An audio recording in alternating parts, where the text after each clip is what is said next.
Mi-am făcut afacere și-mi vin miliardele. Nu mai stau noaptea stresat, acum fac banii curat, fac banii curat. Nicolae Buță și Digean notat în forță.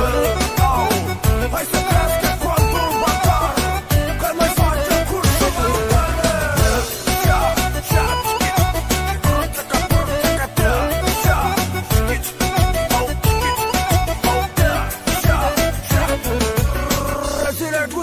Ți-am arătat cum fac eu bani și tot n-ai învățat.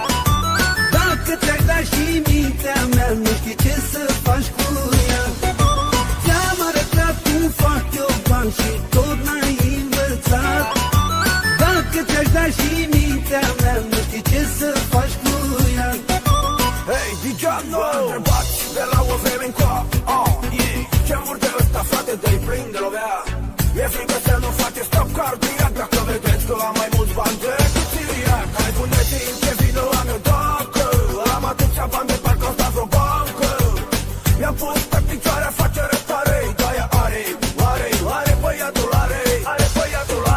Mi-am făcut afacere și-mi vin miliardele. Nu mai stau noaptea stresat, acum fac banii curat. Mi-am făcut afacere și-mi vin miliardele. Nu mai stau noaptea stresat, acum fac banii curat, fac banii curat.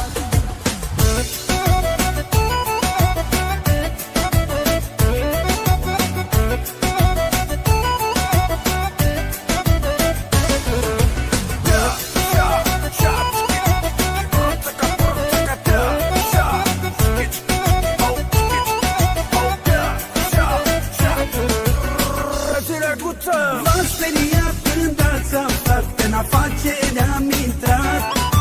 V-am arătat, v-am demonstrat că banii se fac cu cap. V-am speriat când ați aflat că în afacere am intrat.